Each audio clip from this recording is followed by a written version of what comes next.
This is the Retirement Lifestyle Advocates radio program. I'm your host, Dennis Tubbergen. Glad you decided to listen in today. Hey, joining me in segments 2 and 3 of today's program will be Mr. Alasdair McLeod. If you're a longtime listener to the program, you'll recognize Alasdair as the head of research at GoldMoney. So I'll be getting Alasdair's take on where we are as far as the world economy is concerned, how the expanding BRICS Coalition might affect the U.S. dollar in 2024, and get his forecast moving ahead. So again, that's in segments 2 and 3 of today's program.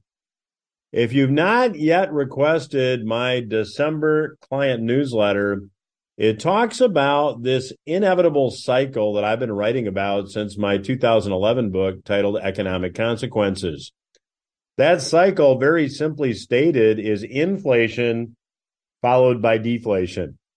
Now, certainly we have seen inflation over the past 3.5 years or so as the Federal Reserve, the Central Bank of the United States, has engaged in massive amounts of quantitative easing. We are now starting to see deflation emerge.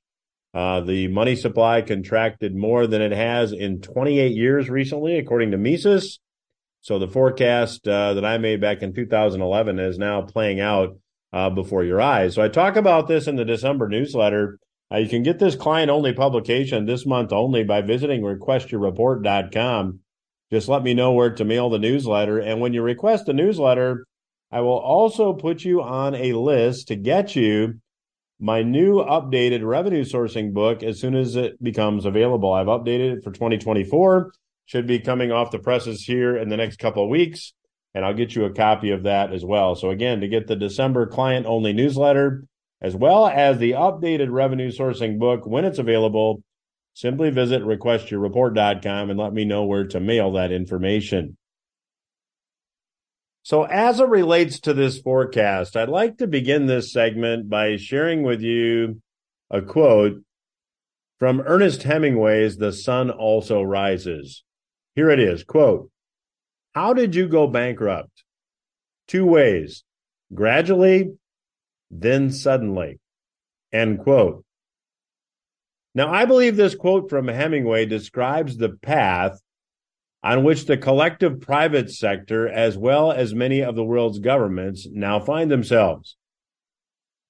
Now, at the time of the great financial crisis, a little more than a dozen years ago, now actually approaching about 15 years ago, total worldwide debt in the private sector and in the public sector stood at about $100 trillion.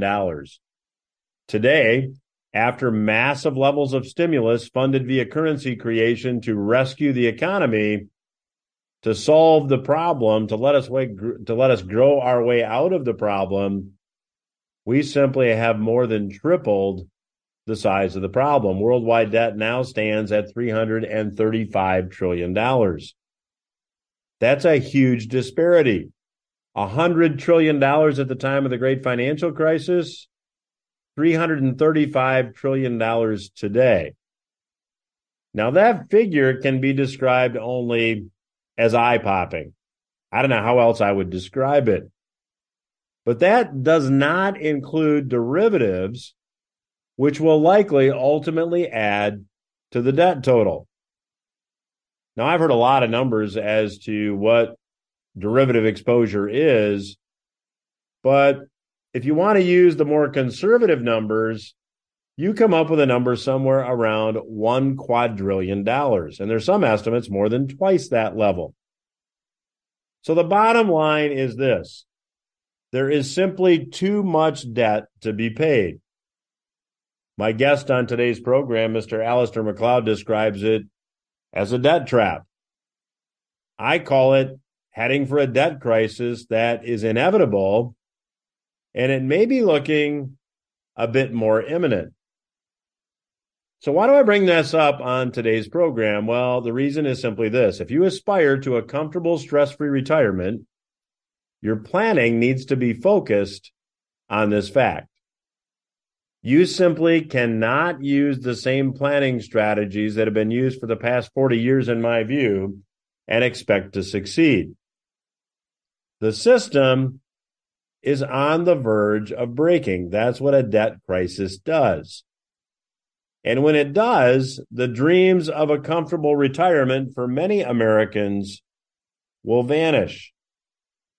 Now, that's why I'm making the updated revenue sourcing book available, as well as the December client newsletter that talks about this inflation-deflation cycle. Again, to get those free resources, simply visit requestyourreport.com.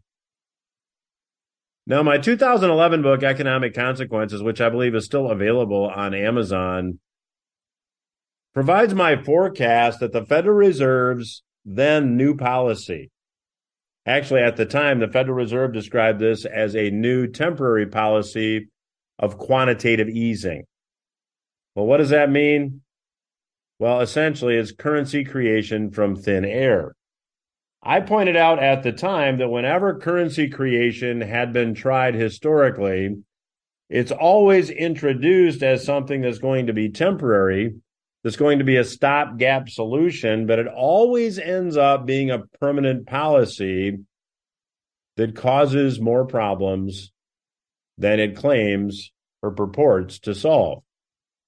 And I said in that book back in 2011, that's approaching 13 years ago, that the dreams of a comfortable, stress-free retirement would be impossible for many and a lot more difficult for most. Now, I'm not a seer. I don't have any special inside knowledge, but I study history. I'm a bit of an economic history buff. And through my study of history, I've discovered that once the currency creation door is opened, it doesn't close until the damage is done. To take it a step further, once this currency creation begins, the economic outcomes that emerge are quite predictable. After a period of inflation, sometimes rampant or hyperinflation, a deflationary bust occurs. Now, the reason for this cycle is pretty simple, and the core reason is that human behavior is predictable, and even more predictable is the collective behavior of groups of politicians. So currency creation is pursued only when debts and deficits are large enough that they can't be addressed through higher taxes, and when spending cuts would thrust the economy into a deflationary collapse. Now, ironically, once the currency creation, which creates admittedly temporary prosperity, I call it a prosperity illusion, but once that prosperity illusion or that prosperity mirage evaporates, we then get back to reality, and that reality is worse than it was when the currency creation started. So commenting on this in my 2015 book, New Retirement Rules, on which our New Retirement Rules class is based, I warned that the Fed was inflating a bubble that would at some future point painfully burst as the deflationary reset occurred.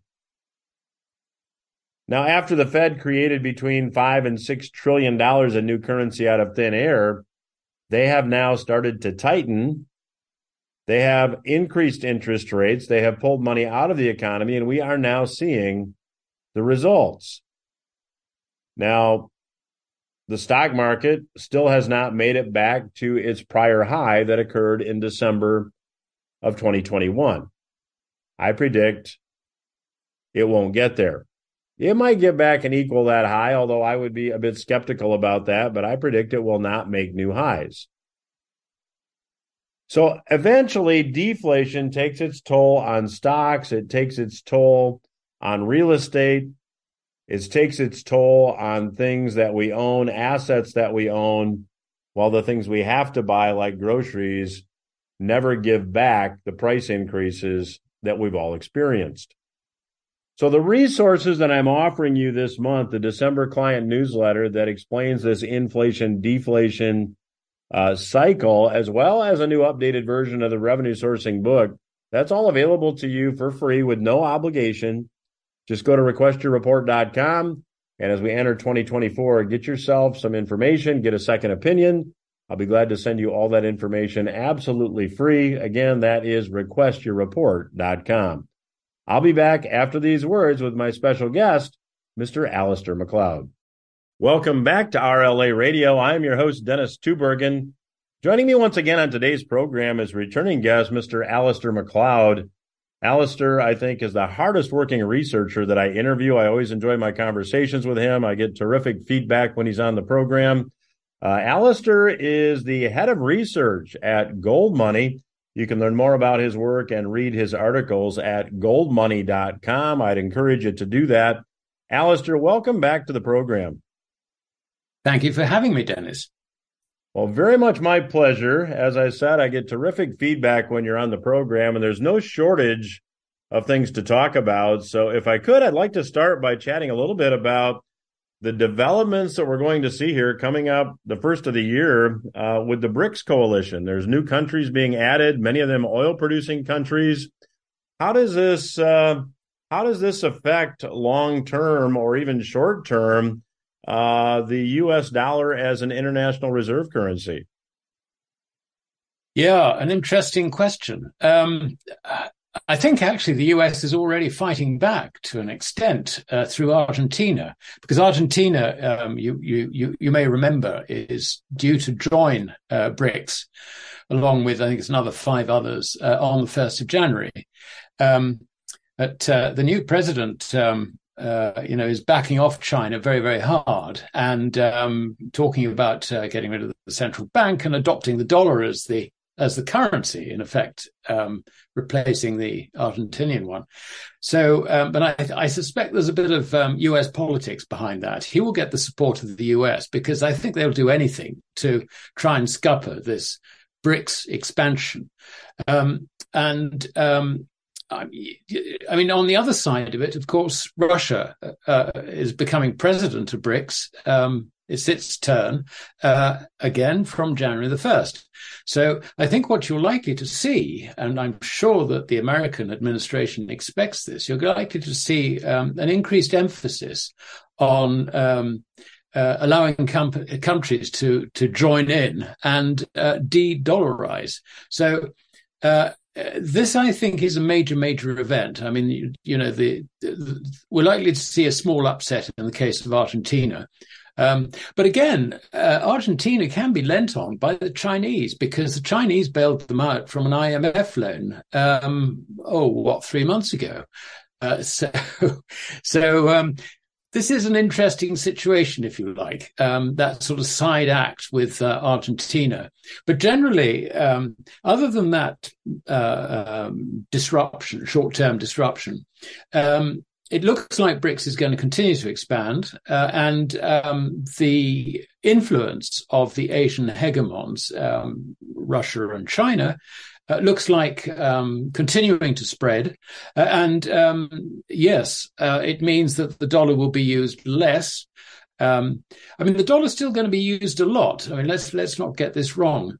But I think the problem with it is that as more and more countries decide to accept, say, Chinese yuan in payment for commodities and so on and so forth, I suspect that dollars will, if you like, dollar credit will start coming back home. So this, I think, potentially, particularly with other factors, which I'm sure we can discuss, is likely to lead to the dollar entering a period of substantial weakness over the next few years. So, Alasdair, but before we get to some of those other implications, to use that word, the BRICS countries have openly stated they're looking to develop a reserve currency, or a trading currency, I should say, potentially backed by gold. I think it was the Brazilian president that mentioned that in August. The Chinese central bank, according to some of the research I've been doing, the articles I've been reading, has really been accumulating gold. So what is your take? Is there a gold-backed currency somewhere on the horizon in the near future? Yes, I think there is. I mean, unless things change from our side, I don't see this being an easy introduction because India is dead against it. China doesn't want to disrupt the international trading scene unduly. Her approach to international affairs has always been to let other people make the mistake, and she merely, if you like, reacts to the mistakes.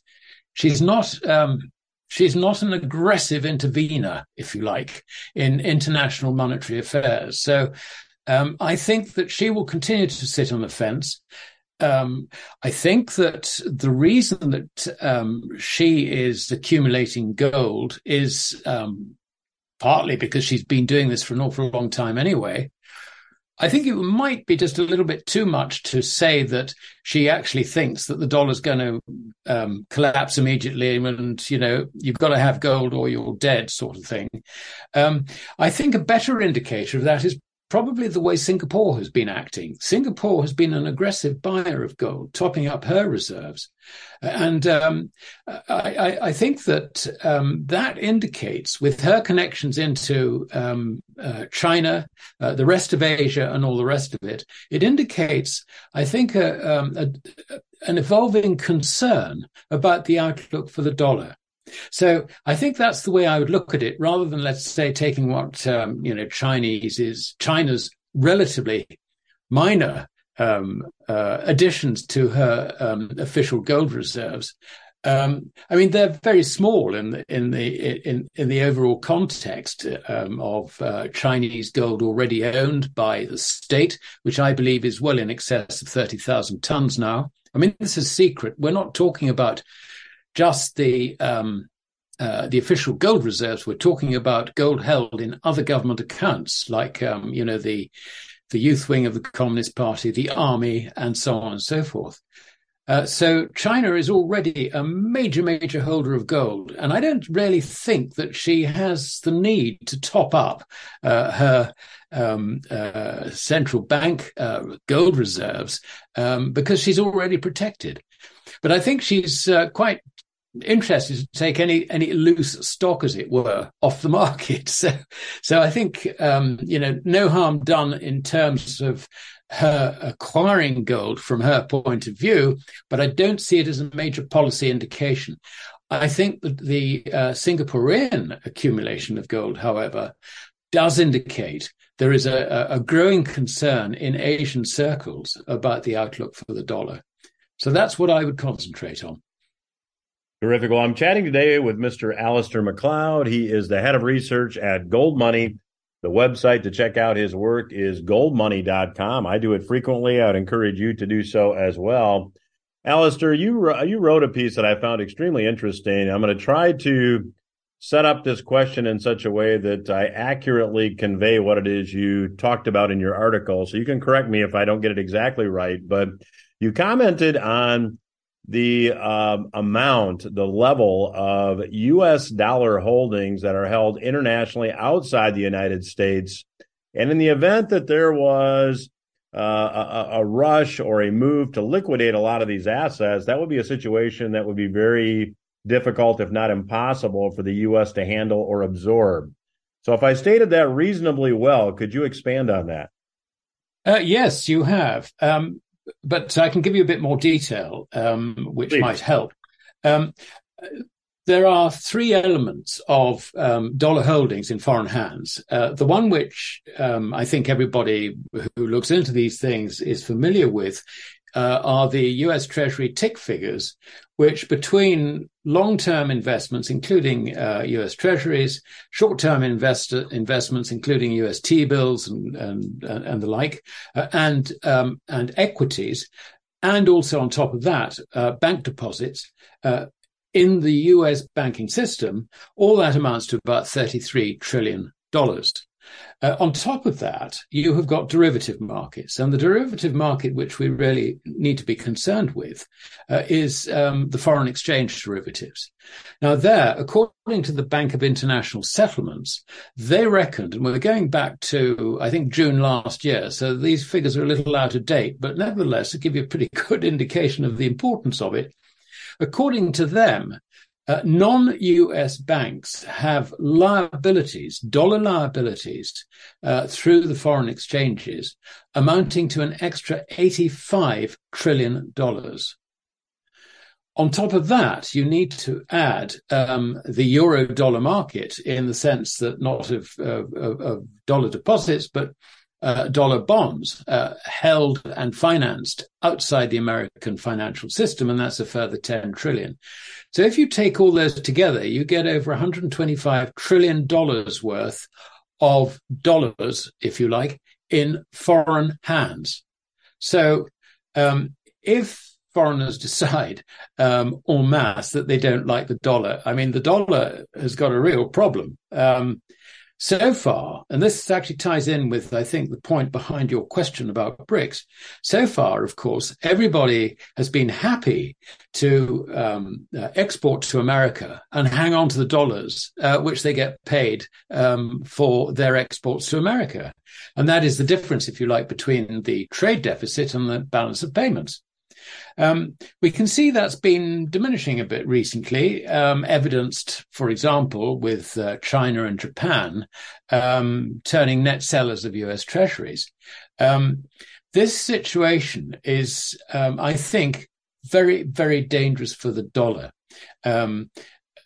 If, let us say, you've got over half the world, we're talking about BRICS, BRICS Plus, and all the rest of it, moving in the direction of reducing the use of the dollar and accepting other currencies for trade settlement, then given the overhang of dollars, both in America and outside the American banking system in the hands of foreigners, this could lead to a very significant unwinding.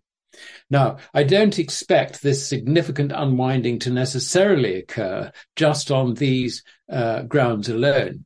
But as the situation deteriorates, the financial situation deteriorates within America, with the budget deficit, which I think in this current fiscal year is likely to be around about 3 trillion, half of which will be interest, you can see that the inflationary implications on that, and by that I mean the effect on domestic prices,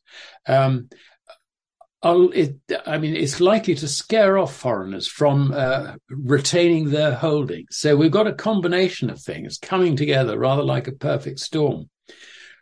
So that, I think, is the importance of understanding that it's not just 33 trillion recorded in the US Treasury tick figures, but also foreign exchange derivatives, by which I mean forwards and swaps, forwards and swaps in the foreign exchanges where the dollar is on one side of the transaction. This is a major, major, major situation. And I think it's one of these things which very, very few people really understand. Well, I appreciate that explanation. My guest today is Mr. Alasdair Macleod, the head of research at GoldMoney. The website is goldmoney.com. I'll continue my conversation with Alasdair when RLA Radio returns. Stay with us. I'm Dennis Tubbergen. You're listening to RLA Radio. I have the pleasure today of having a conversation with Mr. Alasdair Macleod. He is the head of research at GoldMoney. The website is goldmoney.com. And Alasdair, we've had a lot of new listeners added to our audience since you've been on the program. And I'm sure many of them at this point are wondering what it is that GoldMoney does. Would you be so kind as to share what your purpose is? Yes, absolutely. It was founded, I think, in 2002 by James Turk, which is a name which I'm sure many of your listeners will be familiar with, because going all the way back to those days, James could see that the trend of the fiat currencies and the way in which they were being expanded, if you like, by governments, would lead to an increasing demand for ownership of physical gold.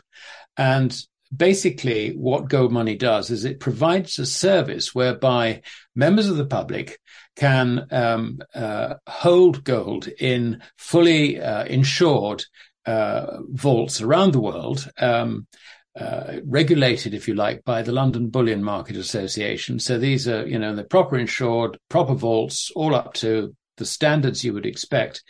And gold, silver, platinum group metals can be bought through GoldMoney and held on a custodial basis. In other words, it's not on GoldMoney's balance sheet at all. The ownership of the gold is very, very definitely the individuals who have bought gold, silver, platinum group metals through GoldMoney and had them stored in vaults of their choice. So that's basically what we do. And my mission in this really is to educate the wider public about the situation, which is likely to lead to, the way you would look at it is the gold price rising significantly, but the correct way to look at it is actually, it's not the gold price rising, but it's the value of credit, whether that credit be dollars, euros, yen, sterling, whatever. It's the value of that credit becoming detached from gold, which is legally real money, and effectively entering into a death spiral. We are seeing the conditions beginning whereby that's likely to happen. And the importance of understanding the global credit situation and the dollar's role in it has now become central to the argument as to why people should consider holding gold. And that's the facility that we provide people.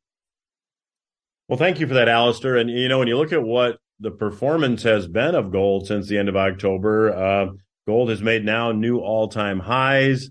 We now are experiencing a bit of a pullback here over the past couple of weeks, as one might expect after I think it was almost a 15% rise. You can correct me if I'm wrong.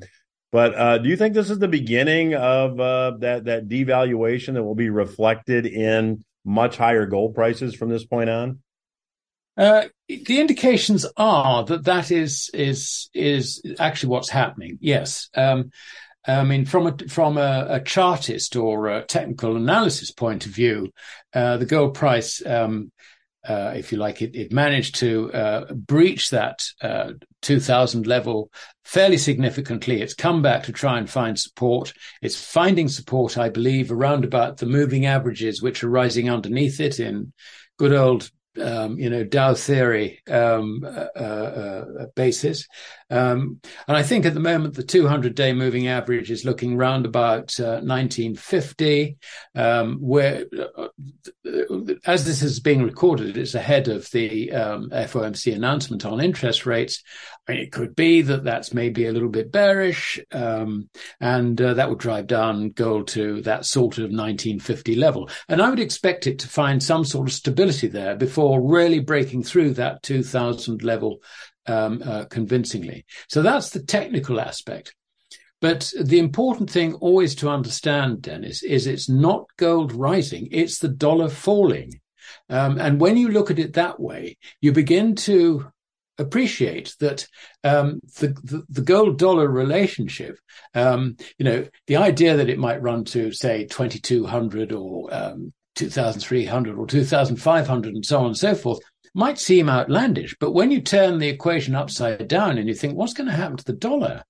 With the prospects for inflation, with the prospects for interest rates and all the rest of it, with the prospects of a potential failure of the banking system. I mean, you've got malinvestments throughout the economy. You've got government spending completely out of control. I mean, you sort of think, well, it's not impossible that the value of the dollar, particularly if the foreigners start selling it hand over fist, could fall very, very materially. Now, under those circumstances, a gold-dollar relationship of, say, 2,300, 2,500 seems eminently possible. So that's why I think it's terribly important to look at this, from the right way round. It's not the value of legal money, which is physical gold, rising. I mean, over the centuries, it's been more or less constant. I mean, there is some fluctuation, obviously, but we're talking about if you like, running towards the end game for fiat currencies. And I think that's the very, very important point. And of course, as soon as people realize that this is the end game for fiat currencies, then this situation could accelerate very, very quickly. Alasdair, along those lines, and I appreciate that explanation, but along the lines of things accelerating very quickly, I think in the first segment you used the words perfect storm to describe the environment or the climate that exists around this particular situation. And looking at the U.S., next year being an election year, I certainly think your estimation that the deficit could reach $3 trillion, I think is very realistic. And that doesn't even account for all the U.S. government debt that now has to be refinanced at much higher interest rates, not to mention the fact that the economic data is not looking all that strong. And I'd like your opinion. Do you think that will force the Fed back into quantitative easing, into easy money? And then secondly, do you think that could be the beginning of this really slippery slope, and that 2024 could be the year that we really see dollar devaluation accelerate in earnest? Well, the Fed is in an extremely difficult position. And I think the movers and shakers in the Fed really do understand this. There's lots and lots of talk. They're trying to talk the dollar up in the sense that, have faith in its purchasing power, if you like. Which, more conventionally, we talk about being inflation. They want this inflation problem to go away, and then at least they can begin to ease off on interest rates. And this is the general expectation, I think, throughout the, if you like, the investment management establishment, the banking establishment, and so on and so forth. But when it comes to a perfect storm, our starting point in dealing with what is obviously a recession, and forget the numbers. The numbers are, they don't actually tell you the story. Like, what's GDP going to grow next year and all this sort of stuff. Forget that. That is very, very misleading. But if you go and talk to anyone in industry around America, the small and medium-sized businesses, you will find that conditions are very tough. And, there's very, very little optimism anywhere. Very much the larger corporations, they were borrowing like crazy because money was so cheap 2-3 years ago. Cheap in the sense that interest rates were zero, or by the time the market took its, say, 1 or 2% cut. I mean, what was not to like about borrowing huge amounts of money, leveraging up your earnings, and all the rest of it? Of course, now that interest rates have risen, not only is that game over, but my God, the legacy of it. Well, we saw this with Silicon Bank. I mean, it actually took out a regional bank or two. And the problems are still there. And of course, the banks aren't going to come to the rescue of businesses, which they now see as potentially non-performing loans. So what are they doing?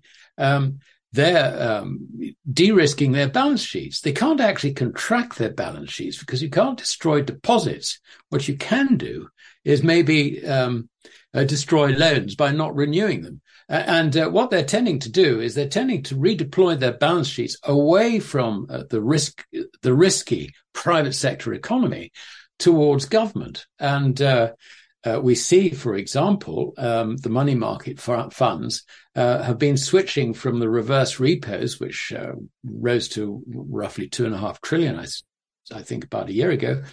That's now fallen to something like 680 billion. I don't know, the figures are something like that. What they've done is they've just taken the money out of the reverse repo market and they've pushed it into the US Treasury bill market.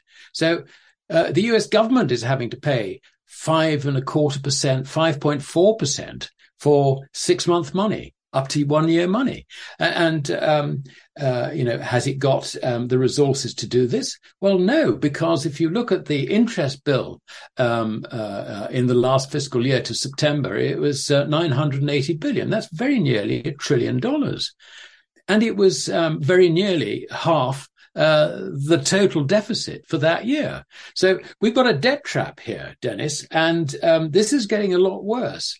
What are the obligations that the government have? Well, the obligations are they must rescue the banking system. You cannot afford to have any banks go bust.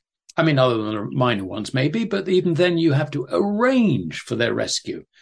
On top of that, you have got all the malinvestments in, otherwise stable businesses, which are now loss-making because of the rise in interest costs. How are they going to deal with that? All this stuff has got to be rescued in an election year, as you quite rightly pointed out, when votes have got to be bought They're not going to be bought if a government stands aside and just lets the whole thing fall apart. No, the commitment from the government is that they're going to have to effectively print money to rescue the whole system. And that is the problem the Fed has. They're sitting there rather like rabbits in the headlight of an oncoming car, thinking, oh my goodness, how on earth do we deal with this? I have great sympathy for their predicament. I don't have sympathy with the policies that put them there, but I certainly sympathize with their predicament. Well, we're going to have to leave it there. My guest today has been Mr. Alasdair Macleod. He is the head of research at GoldMoney. Please check out his articles at goldmoney.com. I do whenever they pop up. And Alasdair, always appreciate your time. I know the listeners do as well. Thank you for joining us, and happy holidays and happy new year to you and your family. That's very much my pleasure, Dennis. And I'd like to wish all your listeners, happy Christmas. Nowadays, you don't talk about Christmas, do you? Because of all the different religions and all the rest of it. I have to say happy Christmas to everyone. And it's perfectly acceptable on this program, Alasdair. So thank you for saying it, and thank you for joining us. My pleasure. We will return after these words. I'm Dennis Tubbergen. You are listening to the Retirement Lifestyle Advocates radio program. Thanks again to Mr. Alasdair Macleod for joining us on today's program.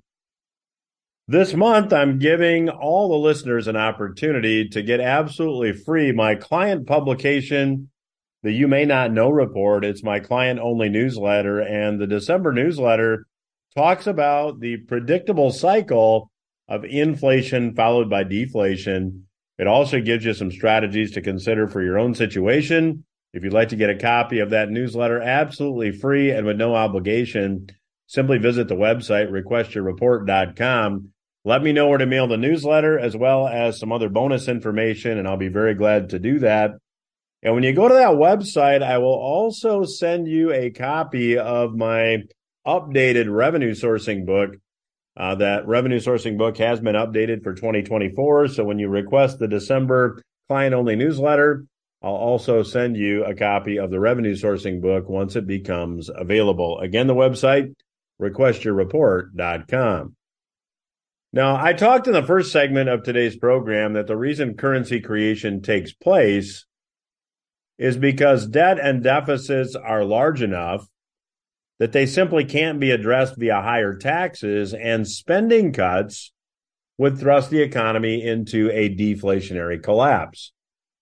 Now, ironically, once the currency creation stops, usually because after it creates this prosperity illusion, it creates some big financial problems and economic problems of its own. Once it stops, the deflationary collapse occurs anyway. Now, in my 2015 book, as I mentioned in the first segment, I pointed out that in my view, the Federal Reserve, the central bank of the United States, was inflating a bubble that would at some future point burst as the deflationary reset occurred. Now, when I wrote the first edition of the revenue sourcing book back in 2020, I pointed out that the Federal Reserve was attempting to paper over this debt bubble with currency creation. See, when you paper over or create currency to try to offset this deflation that occurs because of too much debt, the debt doesn't go away. Economists would say that debt is a structural problem, and adding liquidity or cash to the system does not solve the structural problem. It doesn't make the debt go away. In fact, it increases the debt, and it makes the eventual problem worse. Now, by the end of 2020, going into 2021, the currency creation that we saw was simply off the charts. Beginning in March of 2020 and continuing until the Fed reversed course and started to tighten, the Fed created more than $5 trillion in new currency out of thin air. Now, of course, the Federal Reserve doesn't call this process currency creation, even though that's what it is. They use a more academic term. They call it quantitative easing, but it means the same thing. Now, no matter what you call it, the result or the ultimate outcome of all this currency creation is predictable. At first, it seems the policy is working. We have an old-fashioned rip-roaring bull market in stocks. We see real estate values rocket higher. But this temporary prosperity is only an illusion. Eventually, bubbles in stocks burst, bubbles in real estate unwind, and all the while there is noticeable inflation in the price of consumer goods. Now, we have seen stocks reach their high in December of 2021, as I pointed out in the first segment. We are not yet back to those levels. In my view, it's unlikely that we will get there. Real estate is slowing. You see inventories are up in just about every part of the country, and certainly you're paying a lot more for groceries now than you did 3.5 years ago. So I believe we are just getting started in this inevitable end game of this inflation-deflation cycle. Now, if you go back to 2008, at the time of the great financial crisis, the deflationary collapse was on us. It was here. But rather than let the economy and the investing markets go through the necessary reset in the form of a deflationary collapse because there was too much debt, the Fed, under the direction of Ben Bernanke, began this temporary program of quantitative easing. So what happened? Well, it just added more air to the bubble. It added more debt to a debt-laden system that already had too much debt. This bubble was already poised to burst. So what did they do? They put more air in the bubble through quantitative easing. Now I believe we are seeing signs that this bubble may be about ready to burst once again. And I believe the Fed, in response, will likely result to more quantitative easing or more currency creation to stave off the collapse. But in my view, the collapse will eventually come. Now, how can I be so sure about that? How can I sound so confident? Well, the answer is pretty simple. If there's too much debt to be paid, it won't be paid. As you'll discover in the updated revenue sourcing book, if you go to requestyourreport.com and request the newsletter, I'll put you on a list to get the updated revenue sourcing book as soon as it becomes available. But debt is currency and currency is debt. 95% of today's currency is debt. When debt goes unpaid, we get deflation. And as I pointed out on last week's program, the currency supply is already starting to contract. We're seeing the beginning of this particular deflationary cycle. So we will eventually experience a deflationary collapse. That will be bad for real estate. That will be bad for stocks. And if the Fed responds by creating more currency, by using more easy money strategies, we'll likely continue to see more inflation in the things we have to buy. So for that reason, again, I would encourage you to educate yourself. I'd encourage you to get more resources. I'm making some available to you today, absolutely free. Visit the website, requestyourreport.com, and I'll send you a copy of the December client-only newsletter, the You May Not Know report, where it talks about the inflation-deflation cycle. You'll also get a copy of the updated revenue sourcing book when it becomes available. Again, the website, requestyourreport.com. That's all the time I have for this week's program. Tune in again next week. I'll be back live with special guest, Dr. Robert McHugh.